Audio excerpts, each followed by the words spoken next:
Bonjour, je me nomme Jean-Philippe Boulet du restaurant Le Fougasse.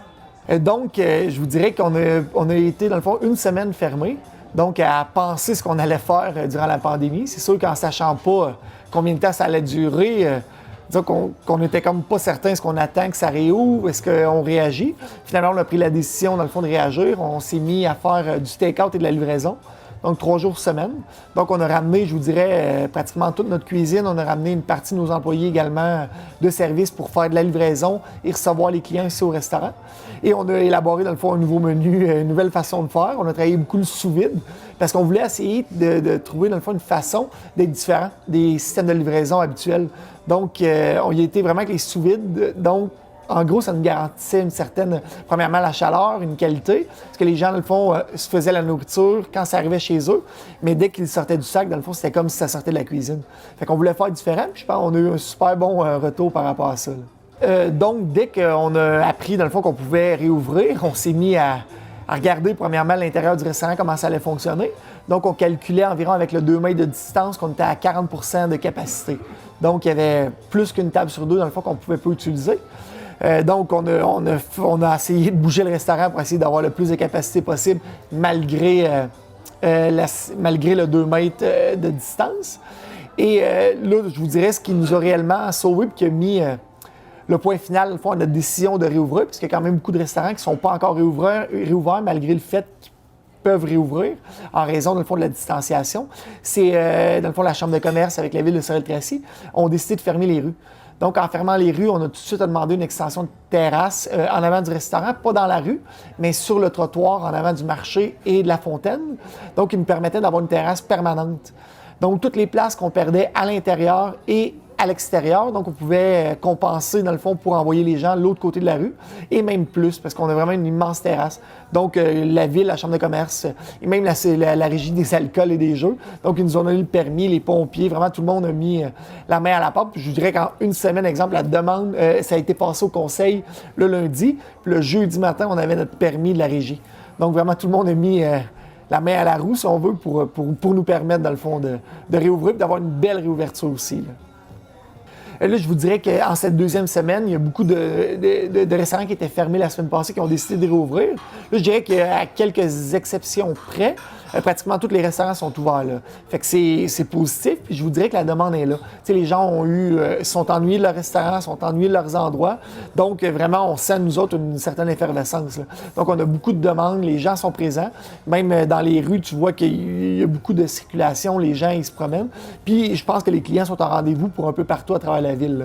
Autant que même, je crois que la livraison est encore vraiment bonne pour les restaurants qui sont axés surtout sur livraison. Donc, tu sais, ça n'a pas été perdu non plus, là, avec la réouverture des restaurants.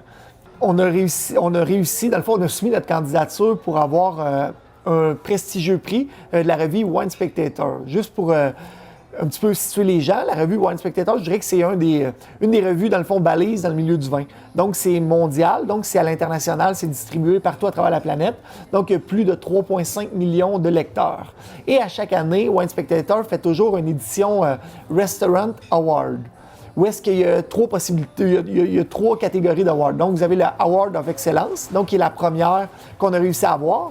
Vous avez la deuxième qui est la Best Award of Excellence et la troisième qui est le Grand Award of Excellence. Donc, c'est tout dépendamment, puis il y a plusieurs critères qui sont évalués. Donc, premièrement, c'est sûr la carte des vins, la cave à vin. Ensuite de ça, il y a tout ce qui est au niveau de travail du vin à l'intérieur. Donc, les coupes qu'on utilise, les formations, les producteurs qu'on va recevoir. Donc, ce qu'on fait pour intéresser, si on veut, notre clientèle au vin. Donc, tout ça, nos menus, les photos du restaurant. Donc, c'est un jury, dans le fond, qui décide si on octroie ou non, si on est octroyé ou non le prix. Puis cette année, je vais vous avouer qu'on est extrêmement contents.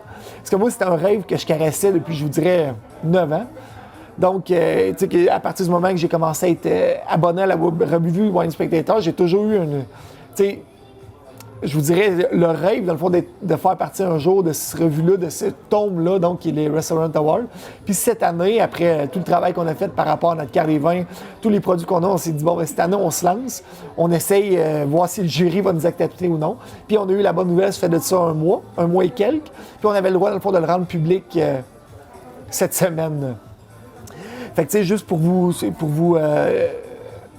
juste pour, dans le fond, à titre informatif, c'est ça, c'est qu'on a plus de 300 sélections de vins. Donc, on a 300 types de vins différents. On a plus de 3000 bouteilles. Et plus, dans le fond, la cave se complexifie, plus on a de possibilité, dans le fond, d'augmenter d'étoiles, si on veut, là, de la qualité, dans le fond, de notre reconnaissance. Puis, juste pour vous dire, des 3 étoiles, il y en a un seulement au Québec qui est le Coureur des Bois, à Belleuil. Donc, une cave, je crois, de plus de 10 000 sélections avec 15 à 20 000 bouteilles et des millions, dans le fond, qui dorment dans la cave à vin, là. Fait que, c'est sûr qu'on n'est pas rendu là, mais je dirais qu'on a dans l'idée, dans le fond, de continuer, dans le fond, à augmenter notre collection et éventuellement de peut-être réussir à tomber au 2e stade des étoiles. Mais à suivre, comme je vous dis, parce que les investissements sont immenses, là. Parce que quand on se dit, tu sais, plus notre cave à vin est grosse, plus l'investissement est gros. Et plus l'investissement est gros, c'est l'argent, dans le fond, qui n'est pas dans le compte de banque, qui est dans la cave à vin et qui dort là. Fait que quand on tombe à des caves à vin de millions de dollars, dans le fond, c'est les millions de dollars du restaurant qui sont pas dans tes coffres, mais qui sont dans ta cave à vin et qui dorment, là. Fait que c'est un autre genre d'investissement, là. Mais juste réussir à avoir eu ça à Sorel, je dirais qu'on est les premiers à Sorel. Même, je dirais que sur la rive sud de Montréal, il y a le prix Piatti qui est à Brossard et nous seulement. Sur la rive sud, donc, parmi tous les restaurants qui ont réussi à avoir cette reconnaissance-là, je dirais qu'on est extrêmement contents. Sur ce, on vous souhaite un bel été, du beau temps, beaucoup de sorties malgré la situation, toujours dans la distanciation, en prenant en considération ce qui est demandé par le gouvernement. Bon été!